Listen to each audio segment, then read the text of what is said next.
Item on the agenda is the Pledge of Allegiance, and I'll lead us in that.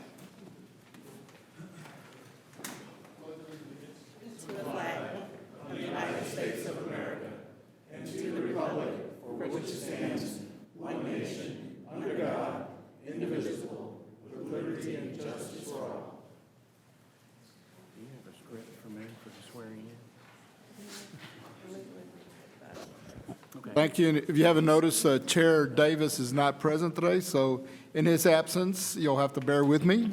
I'll do the best that I can to get us out of here by 8.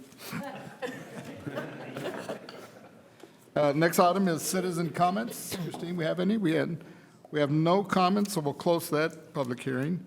Next item on the agenda is special presentations, and we'll turn to Deidre Whitmore for a United Way campaign update.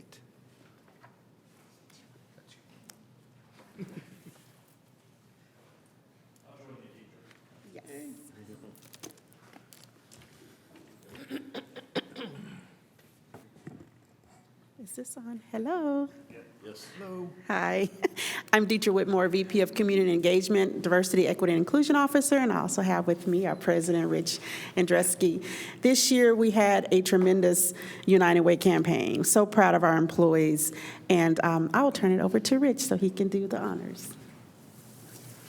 Deidre, thank you so much. This is a really an honor to be able to present to you today the results of a fundraising effort here to support United Way. And before I start, I want to just recognize some of our United Way members that are with us today. Katisha Williams, glad to have you. Reginald Grant, great. And Lee is not here, is she? No, she okay. So Trinity Metro, I think you all know, we've been partnering with United Way for many, many years. And I asked Deidre when we got together recently, I said, geez, how much funding and support have we contributed to United Way in our community? And Deidre let me know this morning that we've raised over $296,000 over a 10-year period. Wow. So yes.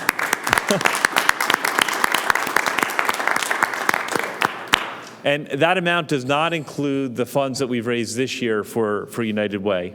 Now, United Way is essential and important to our community in a number of ways, not just in terms of fundraising for charity, but in terms of bringing people together and lifting up members of our community who are in need. It's an essential part of being part of the community, and we are proud to partner with United Way. Now, the United Way campaign this year was, I want to just recognize the folks that have served on that campaign. So would the Trinity Metro members of the United Way campaign please rise?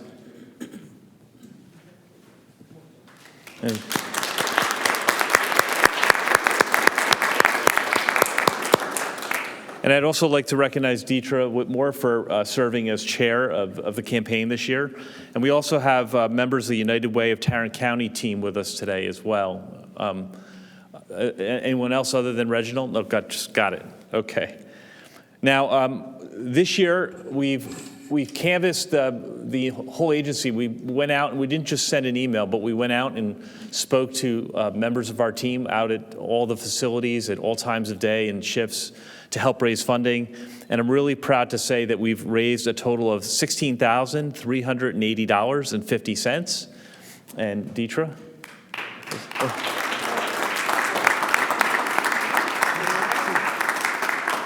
And we would invite, Tito, would you be gracious enough to come up and take a photograph with us? Sure. And if I can add something real quick. Yes. It's kind of a double pleasure for me because for those of you who don't know, I have the pleasure of serving on the United Way of Tarrant County Board. And so on behalf of my fellow Tarrant County United Way board members and the entire group at United Way, thank you so much for your support. And thank you so much for all y'all have done during this campaign. So thank you. thank you, Tito. And please.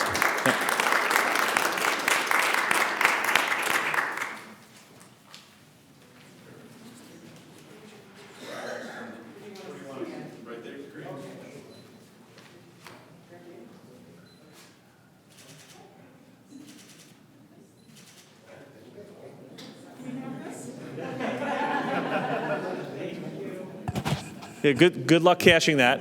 Throw it on the floor, see if it bounces. Thank you. Very good.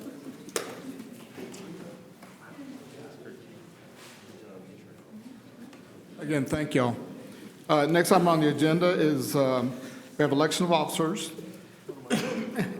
And we have a report from the nominating committee, and we'll turn to Paul Schleck, the chair of that committee. All right, thank you, Tito. The nominating committee consisted of myself, Nick, and Teresa, and we spoke over the phone several times, and our recommendations for officers would be for Jeff Davis to remain as chair, Tito Rodriguez to remain as vice chair, and secretary will be Charla Horton-Williams. And I did speak with all persons, and they are willing to serve. And I'll answer any questions.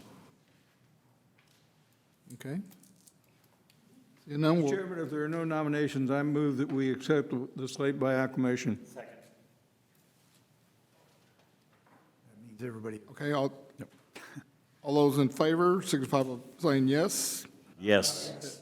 All opposed, aye. All opposed by same. Seeing none, the motion passes. And now we'll turn it over to Alvin. I will contact Jeff in his absence today and do the swearing in with Jeff personally.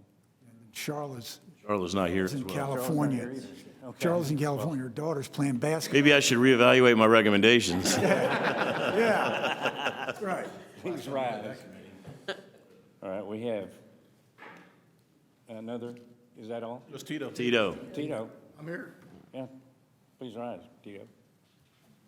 Raise your right hand and repeat after me. I, Tito Rodriguez, do hereby swear or affirm Do hereby swear or affirm to discharge my duties as an officer of Fort Worth Transportation Authority, to discharge my duties as an officer of Fort Worth Transportation Authority, doing business as Trinity Metro, doing business as Trinity Metro, according and in compliance with the laws of the United States and of the state of Texas.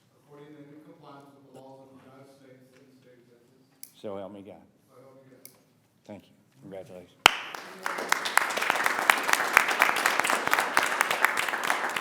Thank y'all very much. I'm very honored. Next item on the agenda, we'll move on to meeting minutes. And I trust you've had an opportunity to review the minutes. If so, then we'll entertain a motion. Mr. Chairman, I move approval. Have a motion, can we get a second? Have a motion and a second, I'll call for the vote. All those in favor signify by saying aye. Aye. All opposed, same. Seeing none, the motion carries. Next item on the agenda, we'll turn to information items and reports. The first item is the Regional Transportation Council report for the meeting on March 9th, 2023. And I attended that meeting. I've got just a couple items that were of interest to me. First of all, the COG is reviewing the new roadway safety plan. Their goal is to eliminate fatal crashes by 2050. In 2021, there were 959 fatalities, 4,995 serious injuries. The major emphasis areas are speeding, distracted driving, impaired driving, intersection safety, roadway departure, and occupant protection. Some of the additional causes of concern are wrong-way drivers, crashes at midnight, younger drivers, and unfortunately, I fit this last one, older drivers over 65. So I'll start relying on public transportation. The regional director, or regional engineer for TxDOT brought up a couple of points, and he said that their surveys show that the majority of the major fatalities are drivers, male drivers 18 to 21, and 16% of those fatalities were not wearing seatbelts. So the two major regions for fatalities are speeding and no seatbelts. His last item of information was that females make better drivers. We all agree with that? Okay, the next item of interest was the transportation performance metrics. 2008, Michael Morris advised there were 6.2 million residents in our region. In 2019, that number had grown to 1.2 million. The region is the fourth largest region in the country, soon to be the third, and the 14th in congestion. Some of the factors that have helped us to alleviate some of the congestion issues are a very aggressive rail system, very aggressive toll lane system, and the fact that we allow for P3s to come in and help us with some of our projects. So those are a couple of the items that I came away with. So that's my report for the RTC. Next, we'll turn to Executive Leadership Team, Austin Visit and Retreat. Turn to Rich. Thank you, Mr. Chairman. A little bit of background. Since I've been here about 9 months, we've been talking about the future direction of this organization. And I think part of my selection for the position, I recall there was some discussion about looking ahead strategically about how Trinity Metro can serve Fort Worth and Tarrant County more effectively. We do some great things here at Trinity Metro, and we're proud of the services that we offer. But there's clearly opportunity for improvement and growth. And so one of the ways you think about solving problems and sort of tackling those big questions are you learn from others. So our leadership team took a trip down to Austin a few weeks ago. It was a day-and-a-half trip. We spent, the reason for that trip was threefold. One was we spent an afternoon together as a leadership team and did a SWOT analysis. And I think many of you know what that is, but I'll just review briefly. A SWOT is a strengths, weaknesses, opportunities, and threats review. And you basically establish those things that make us strong and those areas where we need to focus and sort of watch out for potential risks to the organization. Really a foundational exercise that sets you up for a strategic plan. And we are about to undergo sort of a multi-year effort here looking at the future of this organization. So a very productive conversation.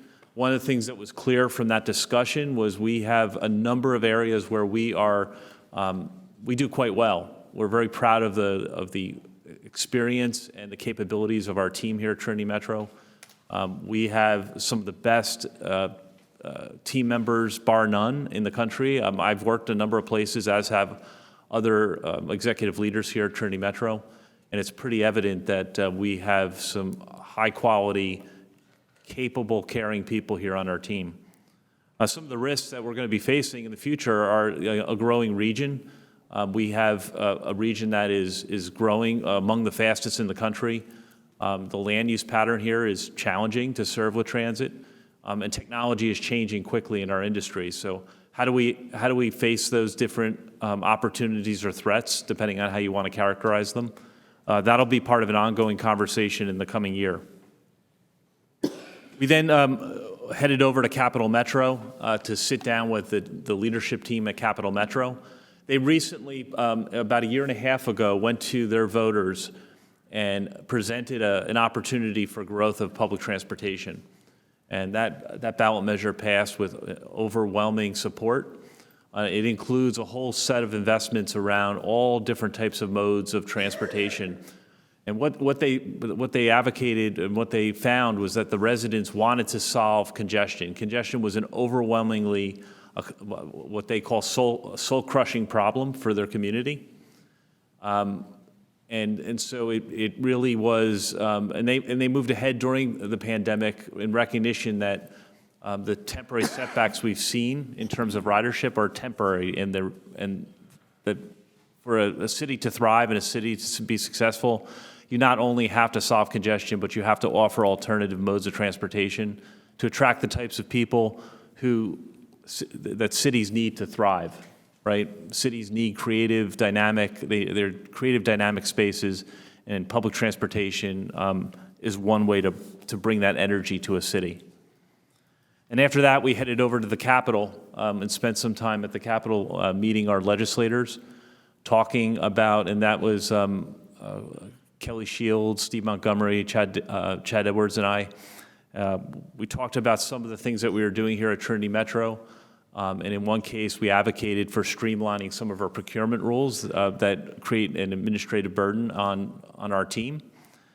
We had a great reception there. Folks were willing to listen. It was my first opportunity to visit the Capitol, to talk with some of those elected officials.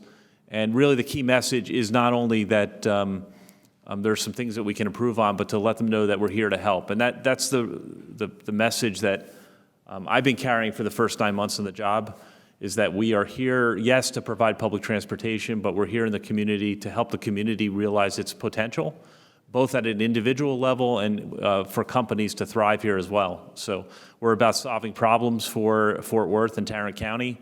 We're going to continue to focus on that. And I think our day-and-a-half trip to Austin was a great starting point for basically our 5-year strategic plan. In terms of what's next, you're going to be hearing more from us in the coming months about the future of Trinity Metro. We're going to start with questions and not answers. So we don't know what the answers are yet, but we're going to try to ask thought-provoking questions and get really good feedback. And then we're certainly going to be engaging our partners at the city, Michael, you and Chris Nettles, and the rest of the city leadership. We want to know how we can do things better and how we can continue to be relevant. So with that, that's the report from Austin. Thank you, Rich. Any questions? Just, Rich, just as an aside, I can't remember the name of the individual or the organization that it's, whether it's dotted line or solid line, but we're getting a new development person with the chamber, and we should definitely get on his calendar. You know, and he's supposed to be, he's coming, I think he comes from Austin. And Robert Allen. Is that it? Yeah. He's the former head of the Texas Economic Development Group, and he'll be starting in early April. So. Yeah, so he'd be somebody we definitely want to get on his calendar. Nick, we'll do that, absolutely. That's a great suggestion. Okay, any further questions of Rich? And then we'll go to Human Resources and return to Kelly. Any report, Kelly? Okay, thank you. Commuter Rail, AJ? Thank you, Mr. Chairman. Good afternoon, Board. Before I begin, let me introduce Mr. Vern Hostin. He is a new Chief Operating Officer for TRE. As you will recall, we promoted Anthony up to Director. And Mr. Vern, if you'd please stand. Welcome to the team. We're glad to have you.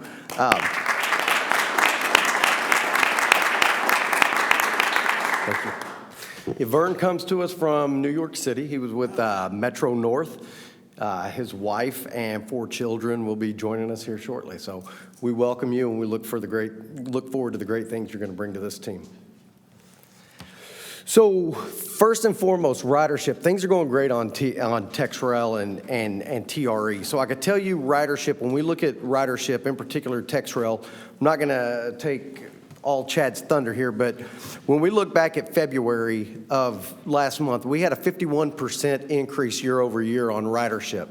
To put that into perspective, if you look at the year-to-date number as of yesterday, we're 34% higher year-to-date, or 74,476 additional customer trips that we have made at TexRail. So extremely proud of the team. You may recall the last couple of weeks we've had some significant storms that hit our area. We did have one 2 weeks ago on Thursday that took down, we had 5 trees down on the line. We had 7 grade crossing malfunctions, and we had 5 power outages. The team went out there and corrected all of those issues, removed the trees, and got the trains going back by the end of the day, and they did it all without injury. So we continue to remain injury-free despite our crews in those type of circumstances. Medical Market Center, I wanted to give an update on that. So 2 things. Callaway Cemetery, it was closed temporarily while we did some work over there. That has been opened back up, and at the end of April, it will be complete, and we will be removing that speed restriction. Medical Market Center, as you may recall, this has been about a 5-year project that they've been working on trying to get this completed. They just completed it this weekend. We cut over and we are back.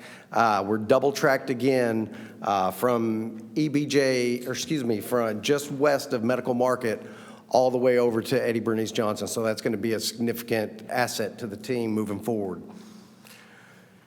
Long-term parking, I know this one comes up a lot, so particularly to the chairman.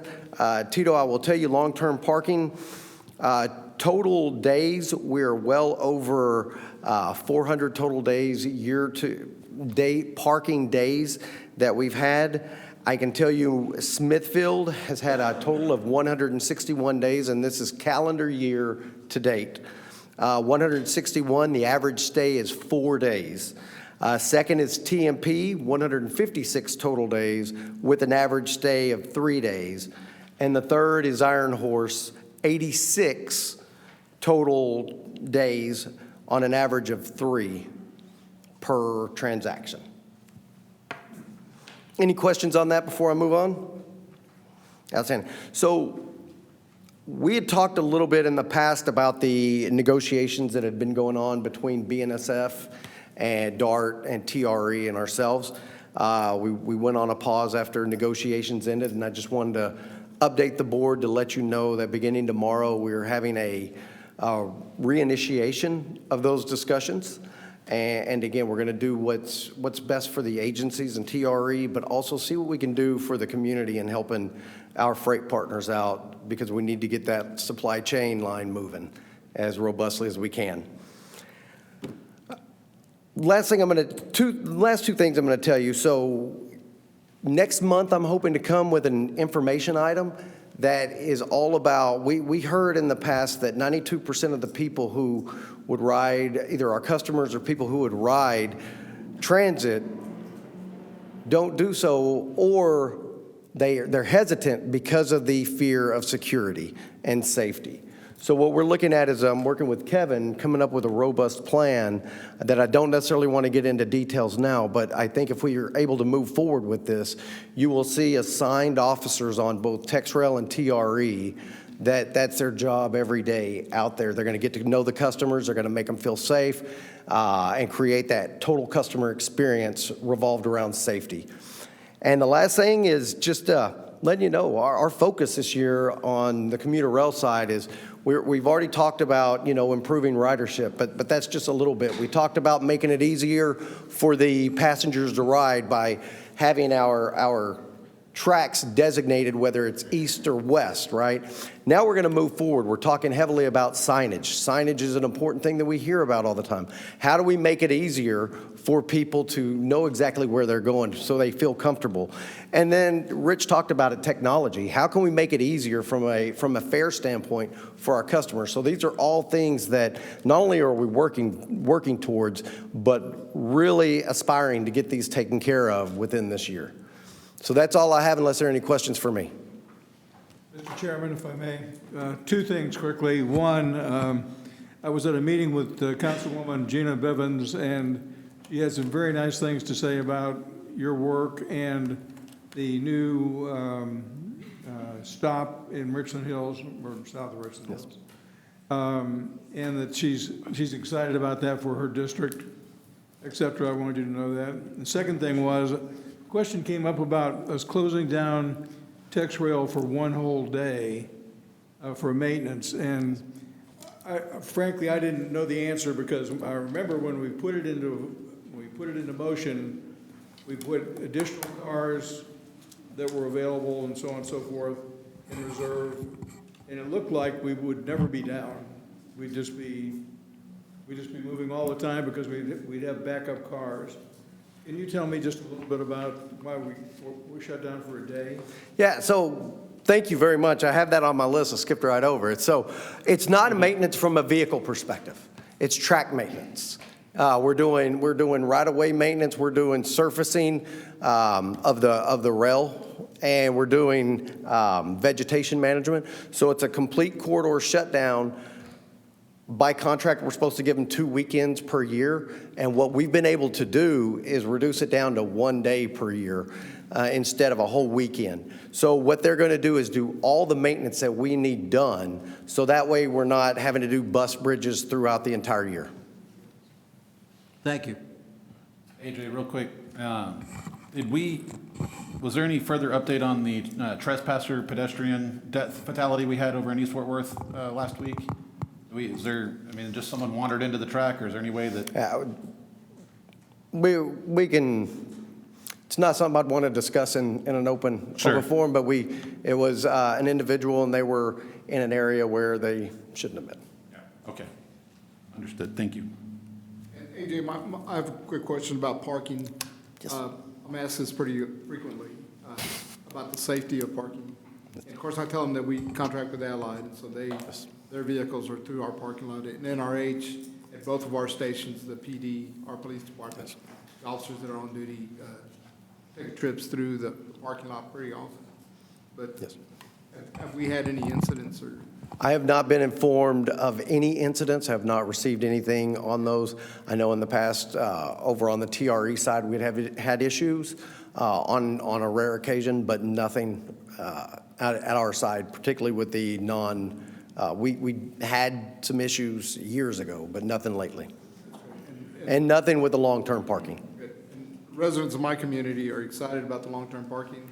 I know from talking to a few individuals, we've developed some new drivers just because of the overnight parking. You know, they're using the system to go in the other direction also, other than just the airport. So thank you. Absolutely, and I could tell you, Rich shared a picture with us, with me a couple days ago, and I would say all but 2 parking places were full. So you're looking at 18 cars parked in that overnight parking out of 20. And we've already told the provider, ACE, if there are people outside of that area and they have gone in to pay, let them be there. So we'll expand it. We're actually getting to the point where we probably need to look at expanding Smithfield. That's good news. Thank you. Any questions? Any other questions for AJ? Okay, thank you, AJ. Thank you. Next, return to operations, and Wayne.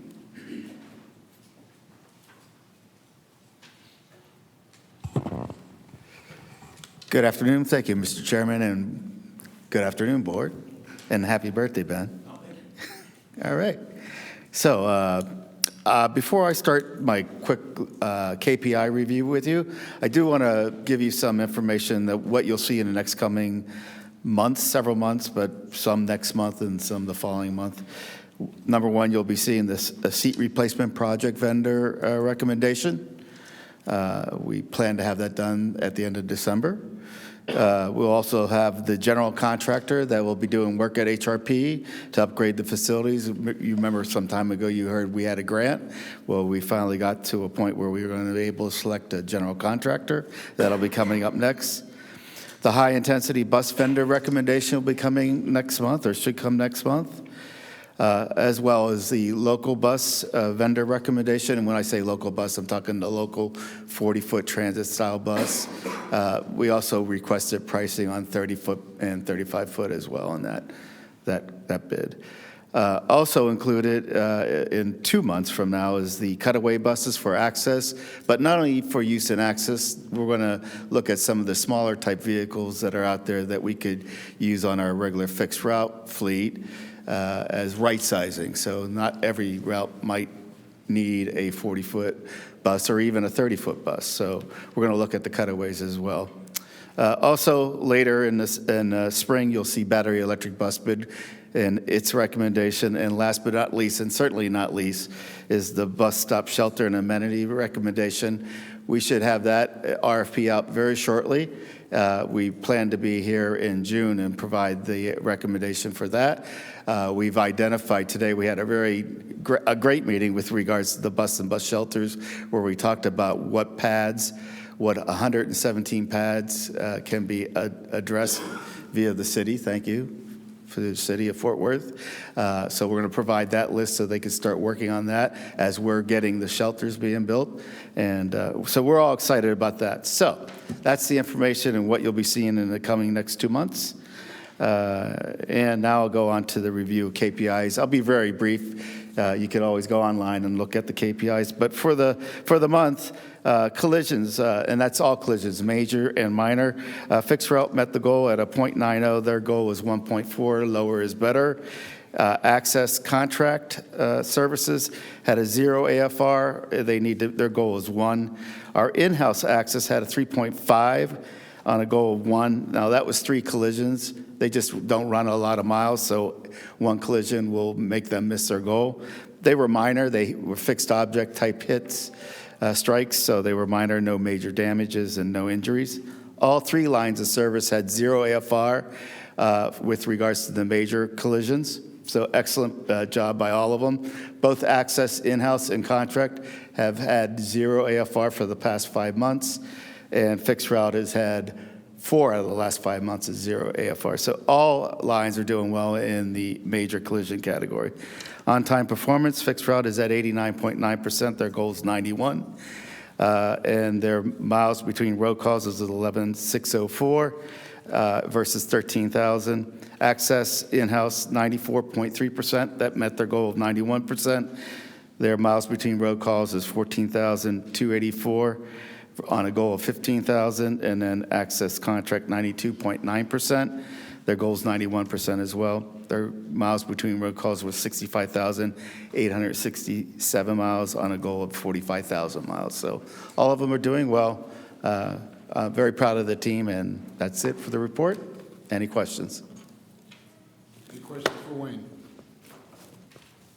Thank you, Wayne. Thank you. Next, we'll turn to marketing and communications. Melissa. All right, good afternoon, everybody. I hope it's not still morning.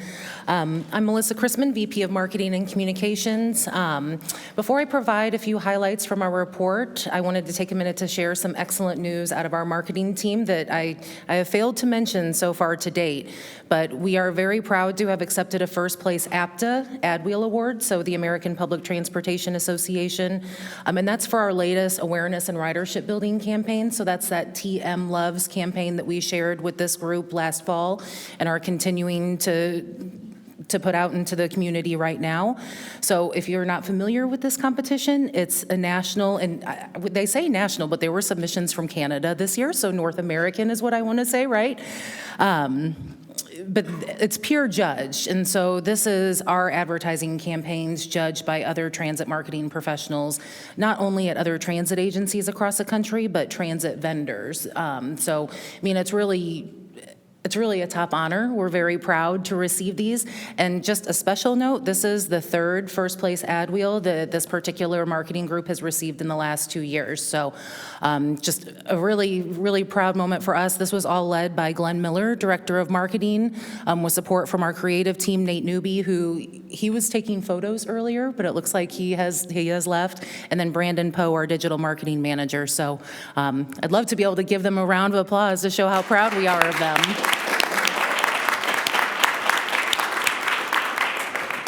It really is a big deal, and to get 3 in 2 years is very impressive. So samples of that creative can still be found in those first couple of pages of the marketing report, and we're just continuing on with this. You'll see because it was rodeo season, we have top-notch moseying, we have a new theorizing mathematician, and are just consistently adding characters to this campaign. And so you should be seeing much more of it in the months and the rest of the year. But since we've been so busy talking about the ridership campaign, we really haven't had the time to share with you the success of some of our other paid advertising activities. So just quickly, on page 10, I'd like to highlight the results of our Go Pass campaign. So that should be on the top left-hand side of page 10. I mean, really impressive results here. This campaign has yielded a 48% increase in downloads of the app and a 74% increase in ticket sales. And so that's comparing February of this year to February of last year. And we're really focusing the idea of you can do this on your time. You can purchase tickets and plan your trips anytime, anywhere. And for being a short month in February where we know people aren't traveling because the weather's cold, I think those are really, really stellar results. So I'm going to go ahead and skip ahead to talk about community partnerships. Those partnerships and our sponsorships continue to be really, really valuable in the way that we show community support and promote our organization. So that's moving ahead to page 14 in your packet, which highlights last month's partnership with Grapevine Sweetheart Wine Train.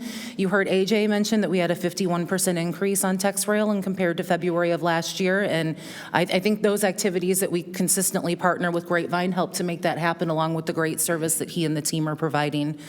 So you can also see promotions that have either just finished or that are ongoing. So we've done some spring break promotions with our Dash partners, the Kimball and the Modern. We are partnering with the Fort Worth Botanic Garden to promote the Southside Zip Zone. And then, of course, we just came out of St. Patrick's Day weekend, so the Kiss Me, I'm Irish Express promoting text rail ridership. And so this isn't in the packet, but I think everybody knows that April really kicks off the spring festival season here in our community. So we're really excited and looking forward to some of our signature annual sponsorships. So what does that include? So that includes, we are presenting sponsors of Friday on the Green in the near South Side. We are the official transportation sponsor of the Main Street Fort Worth Arts Festival. And then even further into the spring, we're proud to continue our support of the official commuter rail provider of Main Street Fest in Grapevine. So we're going to be out and about quite a bit over the next couple of months and all these activities to promote increasing ridership. So just one final thought, I would like to thank each of our board members for your offers of support and for making connections for Antonio Pasamonte, our strategic partnerships manager. Of course, one of our big key initiatives at increasing ridership is continuing to build the Easy Ride partner.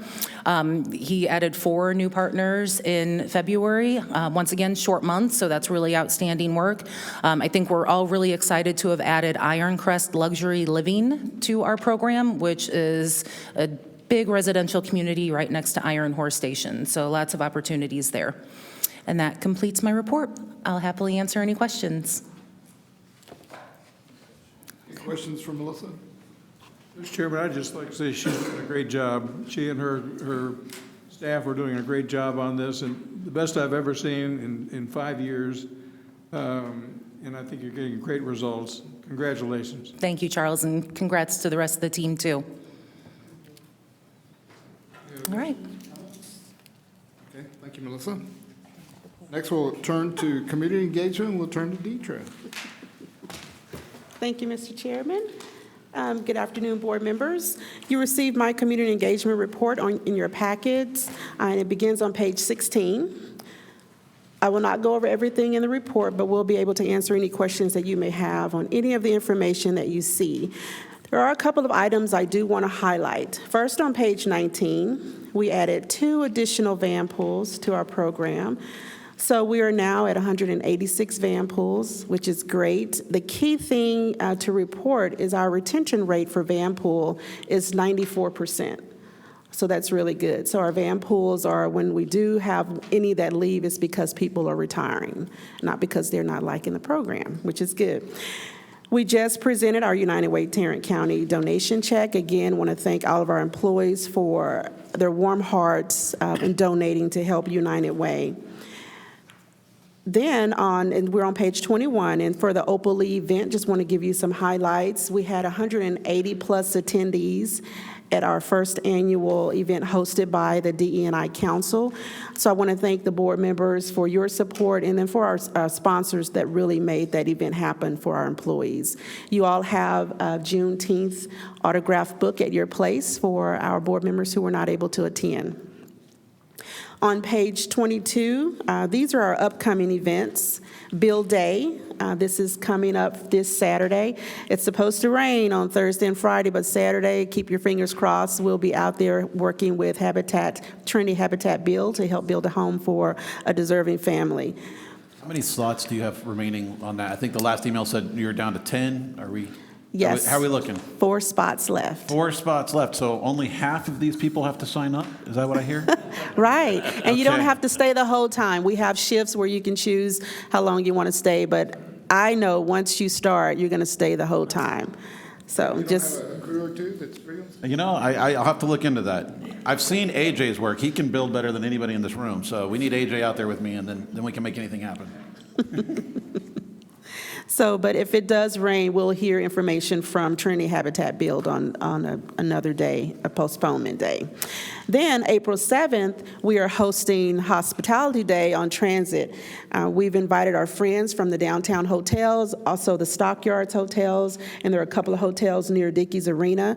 We've also invited Visit Fort Worth and Downtown Fort Worth, Inc. And the great thing about it, Visit Fort Worth is going to sponsor the event for us. So that is great. Our whole ideal is really to invite the hotels out to really hear and learn about Trinity Metro, have breakfast, ride Tex Rail, see Molly and the Dash, and so we can really talk to them about how important it is to create a great customer experience once the customers get here, visiting our city, and getting them to their destinations and where they want to go.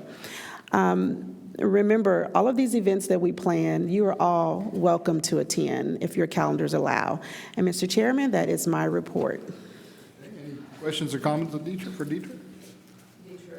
Yes, ma'am. Just a quick comment on the hospitality day on Transit. Do you think, let us know there's some folks that haven't responded, that perhaps we can reach out to our networks to see if we can encourage them to participate in the event? I'm sure they're going to RSVP, so if you can let us know. As we all represent different areas, we're happy to Okay. reach out. I know I am. If there's a specific hotel in the district that I represent, I'm happy to reach out. Well, thank you. Sure will. Any further questions, comments? Okay, thank you, Thank you. Deidre. Next, we'll do strategy, planning, and development. We have Chad coming up. And then Chad's got a couple items, and then we'll ask Steve to come up for our legislative update. Yes, thank you very much. As a reminder, before I get into the reports that are in your packet, don't forget that the performance dashboard is on the website at ridetrinity.metro.org/dashboard. So this is where you can find all the ridership information, all the KPIs that Wayne had mentioned as well. So don't forget that. And as part of our presentation that we had previously, I'm not going to go through all those unless you guys have questions. So just, be sure to take a look at those periodically. A couple of items. I have a long list of things that my team is doing, but I want to highlight a few things very quickly. We're working internally to respond to COG's Metropolitan Transportation Plan Policy Bundle. This is an opportunity for us to identify policies that meet certain criteria through the Metropolitan Transportation Plan, and by highlighting and doing these policies, we get transportation development credits from the Council of Governments. The TDCs, if you will, are an opportunity for us to have local match through those credits as opposed to actual dollar amounts, local dollars that we have to put into projects. So this is a very important thing for us to help kind of extend our federal dollars and access to those dollars as well. We're also assisting Blue Mound. Mr. Hawkins isn't here today, but Blue Mound, as you guys know, we're a very small city and small staff, and so we're reached out to them to work with them to help them also reach those milestones in those policies so that they can get some TDCs as well to help assist their city. We submitted last week 2 earmarks, and I don't know if Steve was going to mention this or not. I think I took something off his plate, but I wanted to take credit for it. So 2 earmarks to Congress members, one Kay Granger and the other VC. Thank you. One of those was a high-intensity bus route that you guys have probably heard about, a southern terminus. We had initially identified Dennis Duncan's Transfer Center as the southern terminus, but since it didn't have any parking, it didn't seem the best location. So we're working with Tarrant County and trying to relocate that to a property that JPS actually has. But there was an opportunity that popped up last week when Rich and Steve were in DC.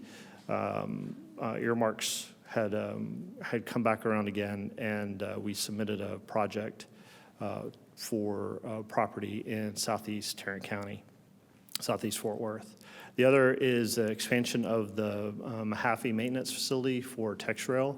As we're working with the North Central Texas Council of Governments and funding for additional TexRail vehicles, We also, once we actually get those vehicles, we'll need a place to put those vehicles and store them. And so an expansion of the MMF is necessary to account and provide space for those 4 additional vehicles. So that was the other earmark that we put in as well, to see what we can do about getting some more funds for those projects. Tech Trail Extension is moving on. Our PMC is getting geared up. We actually have cubicles upstairs now that we can host a subset of the project management consultant team here in-house, so that Richie and Pablo on the project development side can work closely with those PMC folks to get the Tech Trail Extension moving along. The Trinity Lake Station, you had mentioned it earlier, Charles, is moving along. We've got replacement of canopies along the southern platform. And then we're working on, in the next month or so, a procurement for the parking lot as well, to get that built. A couple other items, East Lancaster Avenue sub-area study. We're working closely with the city on that as they are trying to identify what the particular project should be along East Lancaster. And then there's a couple other studies that the city is working on that haven't quite got kicked off yet, I think, is the McCart Avenue study, East Barry study, and then I'm participating in the Stockyards transportation study as well. We know there's a lot of visitors during the week and on the weekends that really add to the congestion in that particular area. So moving into the board item on page 23, which is your GPC update. Every time I write this, I put it in, more things change. So a couple of updates for you guys. And maybe that's a good thing because we're continuing to work on this. Nothing stays static. But on task order 4, which is the ABC review, we've had an additional meeting and expect the cost proposal to get to us in the next day or so. And so HDR is ready to provide that to us as well. And then we had just a couple of minor questions on the cost proposal for the TRE double track, and we'll get that back to HDR and get that as well. We also executed 2 other, actually one other task, and then one is pending. We have a task order 7, which is a graphic support, so that's some help that we can just ask for information very quickly. HDR provided to us a handout that we took to Austin very quickly that we could take to our legislators. It was very, very good. I'll send those to you, or Rich can, or Christine. Somebody will send those to you. And so you see what we had put together. And then they also helped us with the earmark submittal that we had, a map that they created, and then a cost estimate for the project. So the GPC is moving along pretty quickly. We have 4 pending tasks. We got 3 open tasks. We've got 3 closed tasks for a total of 10 tasks so far. They've invoiced us so far $100,000, and we've paid $48,000. We just got the invoices last week for last month, and so those obviously haven't been paid yet, much to the chagrin of our HDR folks. They'd like to get paid quicker. Just kidding. Anyway, so that's the GPC. So if you have any other questions on that, please let me know, and I'll be happy to answer any of those questions. No? Yes? I'm sorry, you mentioned something about Blue Mound. Mr. Chairman, just one thing. Oh, sorry. I couldn't hear. You mentioned something about Blue Mound a while ago. Has something changed with their participation? No, it's still on the ballot for May. We have met with them and trying to work with them on opportunities and how we can work with them in the future. So nothing has changed. How are we doing with Forest Hill, I think we had met with Forest Hill, and I think we needed to get back with them on some updated costs at that point for zip zones. Yeah, they're very interested, though. Forest Hill is very interested in participating. Charles? With the membership change at the county level, are we making any progress, maybe with working on the county on our transportation issues and their funding, possibly in the future, bond funding? Well, we're always working on them for that. We had met last week. The governor was in town last Wednesday, and whenever the governor comes in and there's a big gathering of people, there's lots of people to be able to talk to before you actually sit down and eat lunch. One of those was Kristen Camareno at the county, and so she and I had talked with Steve, I think, about opportunities to meet with the newly elected commissioners on how we can, get out in front of them on that. The second item is, I've never had so many questions from constituents on any issue that we've ever had on this board about the BRT route and the BRT construction, the BRT actually being up and running at some point. It looks to me like we've got to somehow put a clock on that, if it's possible, and make some progress. Ideally, this would be our project to run. However, currently it's in the hands of the city, and Transportation and Public Works is leading that study for East Lancaster right now to help determine what the cross-section of that corridor should look like. Does it include BRT? What kind of transit element does it actually include? It's been kind of a long time coming. We had to anticipate that the study would have started probably this time last year, but with leadership changes there in the department, it's taken a little bit more time than we anticipated. But like I said previously, we're actively participating in the study and pressing as politely as we can on the type of infrastructure we would like to see as a transit authority, which is the BRT Is it corridor. just impossible to put a timeline on this? What the city is trying to do is identify alternatives in the next, I think, 2 months. So it's going to be a pretty quick turnaround for the city on this. Yeah, if I could just add to this, the identification of alternatives is first of many, many steps that have to happen to get to a groundbreaking and ultimately an opening day. So the alternatives will have to be reviewed by the community. Every comment will have to be considered and logged. And the wishes of the community, in this case, the Lancaster Avenue corridor there, will ultimately shape the outcome and the preferred alternative. Once that preferred alternative happens, Chad, could you just sort of outline in very, very broad terms sort of the sequence of what would have to happen following that? I mean, this is, I hate to say it, but this is a multi-year process, It is. ultimately. Yeah, well, once an alternative is identified, then you have to go through the environmental process. And depending on the type of environmental document that is pursued, could take 18 to 24 months for just the environmental assessment side of it.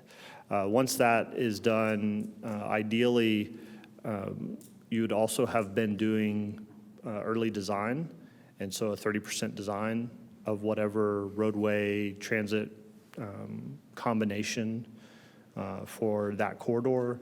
And then after that, you'll move into the final design. You'll need to procure a final designer and then on to the construction element. So it's still several years away, unfortunately, but there's at least more open talk about BRT at this point than there has been, of years late. Okay. Thank you. Moving on to page 25. This is a TMP TOD development information item.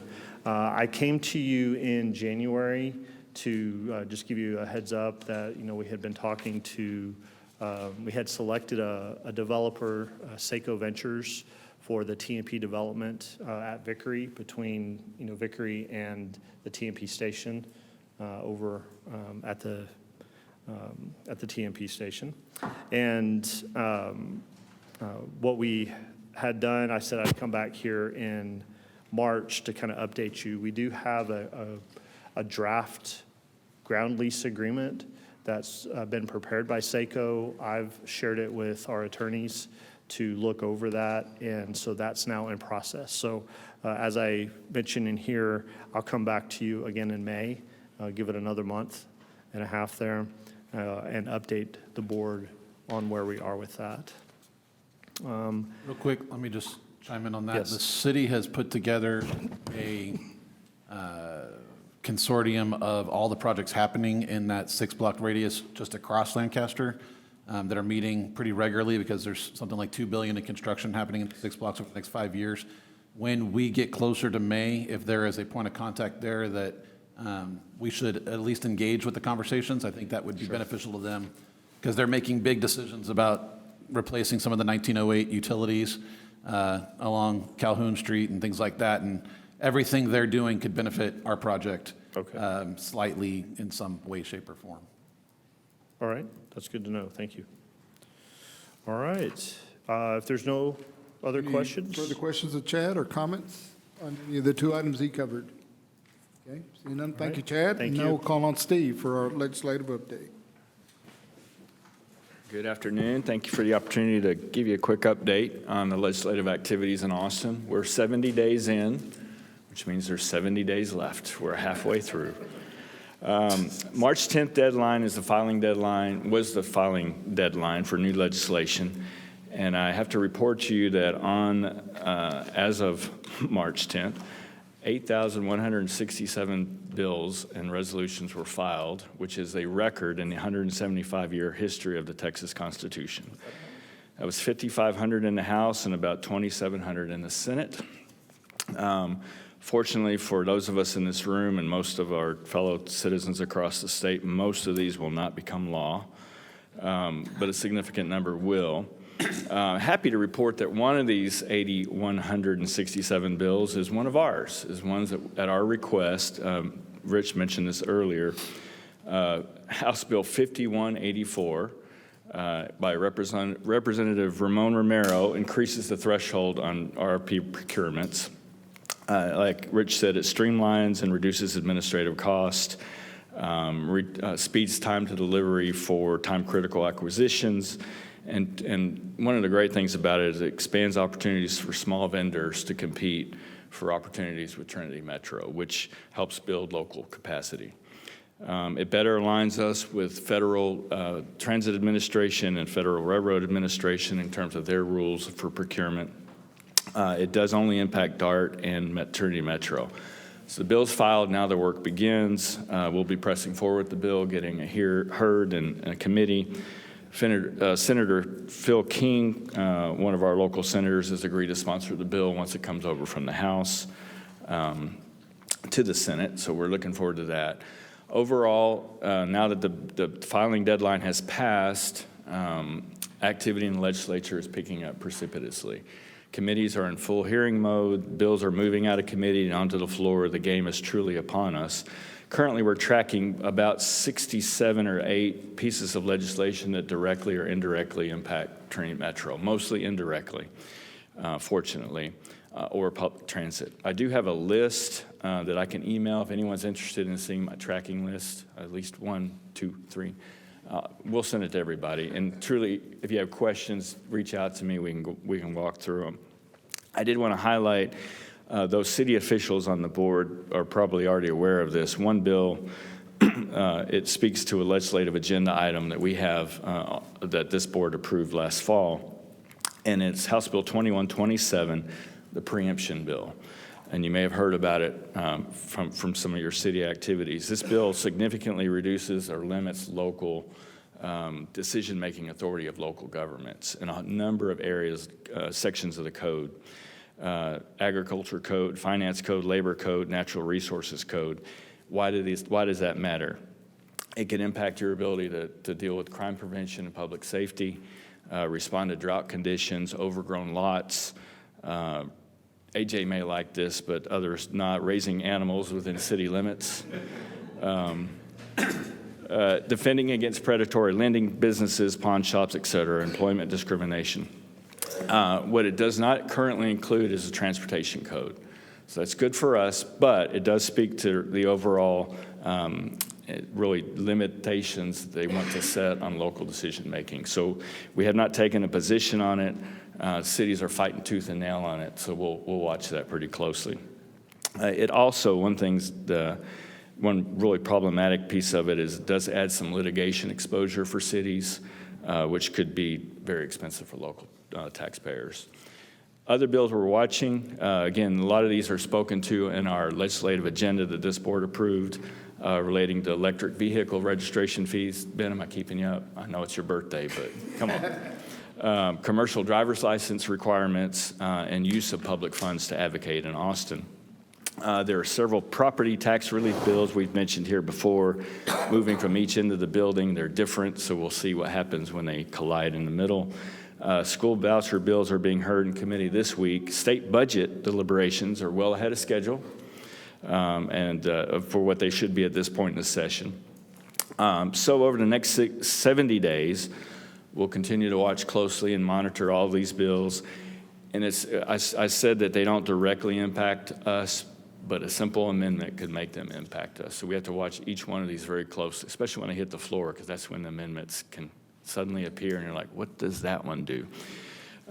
So otherwise, the amendments, the otherwise knucklehead activities that take place, as well as the legitimate policymaking that takes place in Austin, we'll be watching closely. That's my quick summary, Mr. Chairman. Any questions I'm happy to respond to. Just a couple.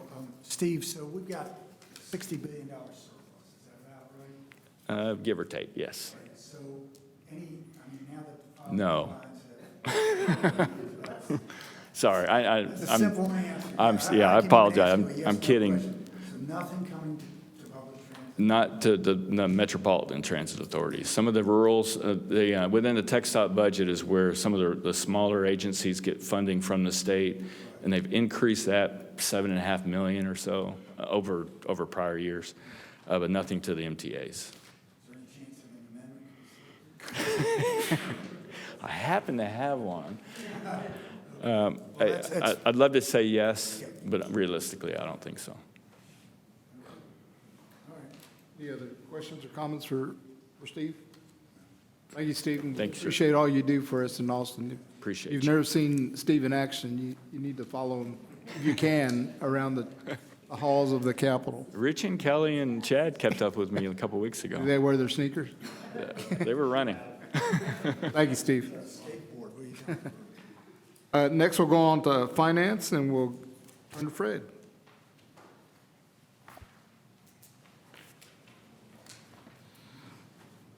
Fred Crosley, Chief Financial Officer at Trinity Metro. I'll direct you to pages 27 and 28 for the financials and 29 and 30 for the notes. Sales tax continues strong. Our regular sales tax collections for 23 up-to-date, fiscal year 23 up-to-date is 11% over fiscal year 22, and about 6% or about $2.2 million over the budget for fiscal year 23. Grapevine's contribution from sales tax for the last month reported is about 14% over 22, thank you, Paul, and 13% or about $410,000 over budget for 23. I'll direct you to the variation explanations on page 29 and 30. Balance sheet remains strong, cash flow remains strong. We're in good position. We still are waiting on FTA approval for the mostly formulary funds at this point in time. Grants is doing a good job pursuing that with the FTA to try to get those processed through. There's about $40 million or so that's hung up in the formulary funds. We kicked off the budget process, and it's going to be an arduous journey for everybody involved. But I certainly appreciate everybody's efforts in that. Triennial's underway. We haven't heard anything back from the reviewers on it at this point in time, which I would have expected to hear something. So hopefully in the next few days, or maybe we'll hear nothing and everything will be perfect. So fat chance of that, but one can always hope. That concludes my report. I'll take any questions. Any questions or comments for Fred? Okay, thank you, Fred. Next, we'll turn on information technology. Bruce, any reports? Okay. And we do have two action items, BA 2023-22 and BA 2023-23, and both will be presented by Bruce, and we'll take action on them separately. Good afternoon. Will you please go to page 31? It's the very last pages of your pamphlet. Easy spot for to find. This board action 2023-22, Enterprise Resource Planning Managed Services Provider for J.D. Edwards product that we have. In 2020, the Trinity Metro Board approved board action 2020-28 to get a 3-year service contract with KS2. The 3 years have gone up. We went out for an RFP. It was RFP 22-T054. We received 4 companies that applied for that. The company that won was ERP1 Consulting. We recommend the Trinity Metro Board Chief Financial Officer to enter into a 3-year contract with ERP1 for the J.D. Edwards Managed Service Provider to a cost of $1,374,600 with an 18% contingency of $247,428 for a 3-year contract not to exceed 1.622028 for that. Any questions for Bruce on this item? Do you foresee any struggles with switching between KS2 and ERP1 as far as, is it just a handoff, or do we need to do lessons learned between the two entities? It's actually basically a learn and handoff. There'll be a 60-day contract with both companies. They'll merge in and merge out. Currently, KS2 will run to the end of April. ERP1 will come in the middle of April, and together for the month of April, they'll switch off where midway through April, KS2 will remain on contract, and we'll have 2 weeks with ERP1 on contract taking it over. And if anything happens, we still have the contract with KS2 to fall back on for those 2 weeks if anything comes up. Perfect. Okay, any other questions or comments? Yeah. Okay, seeing none, we'll take a motion. Motion to approve. Second it. We have a motion and a second. Any questions? And then we'll call for a vote. All those in favor, please signify by saying aye. Aye. All opposed, same. And then the motion carries. Thank you. Next, we'll do item BA 2023-23. Bruce. Next page, page 32. This is for IT disaster recovery. If you all can remember, back in July of 2020, Trinity Metro had a ransomware attack that took us out. Since then, we've been doing a cybersecurity upgrade, firewalls, system-wide monitoring tools, and worked with the city of Fort Worth to move our disaster recovery site into their disaster recovery site. Along with that, we've added other resources and an air gap solution. With these new servers and racks, we'll give you the final step that give us a 12-9 protection, which will be 99 and 12 more nines out. That's nothing's impossible, but we've made it nice and hard, and this will be the last piece. Basically, we'll have our production servers at Grove, our test servers, and DR servers will be at City of Fort Worth. Then we have an air gap solution with Amazon and Microsoft, so there'll be a 3-way triangle backup and disaster recovery there to keep us safe if something ever gets into that. We buy all our hardware at Dell Shop. We buy all our hardware with Dell. We recommend the Trinity Board of Directors authorize the President, Chief Executive Officer to enter into a contract with Dell Marketing for a total of $635,000 to complete this project. This is our final step for our solution. Any questions or comments of Bruce? Okay, seeing none, I'll call for a motion. Motion. Second. Got a motion and a second. Any other questions, comments? Seeing none, we'll call for the vote. All those in favor signify by saying aye. Aye. All opposed, same. Seeing none, the motion passes. Thank you. Thank you all. Next, we'll go to the President's report. Thank you, Mr. Chairman. Before I jump into my prepared remarks, I just want to point out there were 3 items on in the discussion today that popped up related to our relationship with the city. One is we were fortunate the city offered us the cubicles in their new city hall headquarters at no charge. We're grateful for that. You heard Bruce just mention disaster recovery and having a backup system with the city of Fort Worth. And then, of course, you also heard from Wayne about installing concrete pads at bus stops. So there are a number of ways in which we're working with the city of Fort Worth, and we're grateful for that partnership and look forward to continuing to work with the city. I'm looking at Chris, since you're the official representative here today. Yeah, okay. Okay, good afternoon, Mr. Chairman, board members, Trinity Metro staff, and members of the public. This Saturday was Transit Worker Appreciation Day. I had an opportunity to spend Saturday morning at our Herschel R. Payne bus garage to visit with members of our frontline team, and they were getting it done as usual. I sat for a few hours in offices and cubicles, just eavesdropping and observing. I was impressed by how connected each of our team members is to our mission. They were intensely focused on providing great service and working together. I see this every day in my travels around our system. We are a formidable team, from our mechanics to our custodians, to our operators and customer service representatives, and so many others. While we have work to do to expand and improve on our services, we are starting with an incredible foundation in the team we have. I want to extend my heartfelt thanks to every Trinity Metro team member for their dedication and contributions. You work tirelessly every day to deliver great service, and on behalf of our executive leadership team and board of directors, you have our enduring gratitude. And if we could just give everyone a round of applause.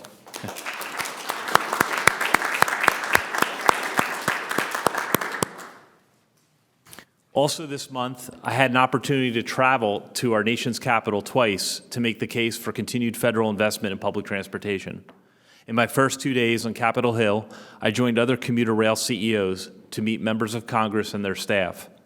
I was the lone representative from Texas and was able to share our success story of TexRail and mention our progress to extend our service to the medical district.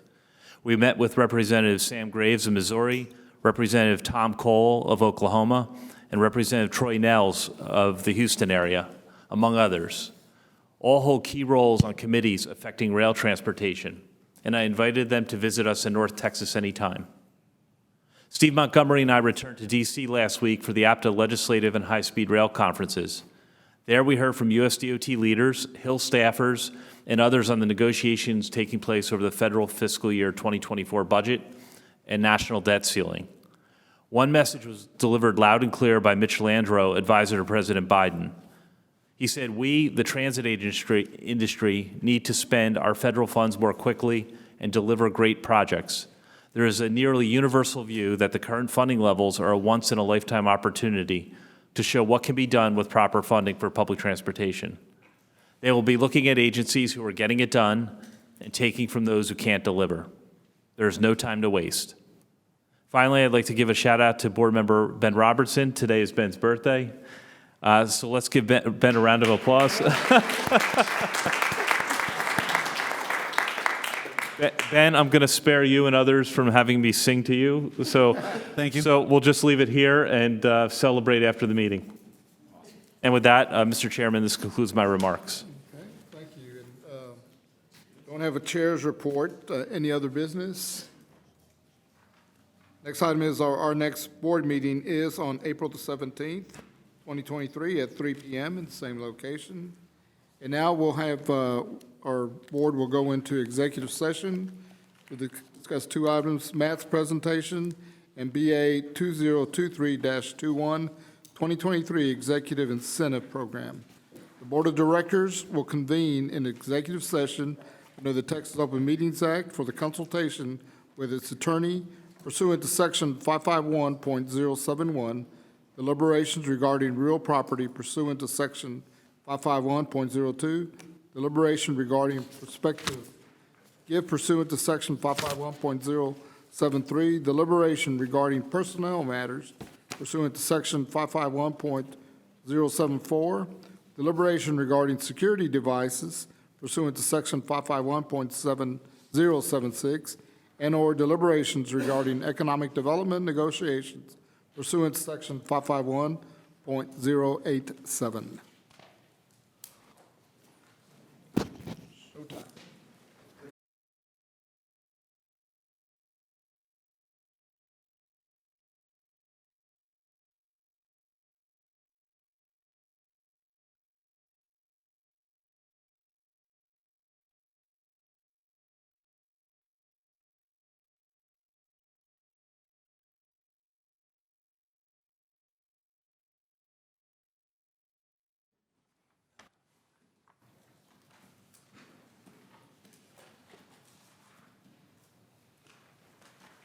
we're back in session. Taking action on matters deliberated in executive session being BA 2023-21, the 2023 Executive Incentive Program. I move for approval. A motion and a second. Any questions or comments? Seeing none, I'll call for the vote. All those in favor signify by saying aye. Aye. All opposed, same. Seeing none, the motion carries. And with that, we will stand adjourned. Tito. Hey, I'll be in GC.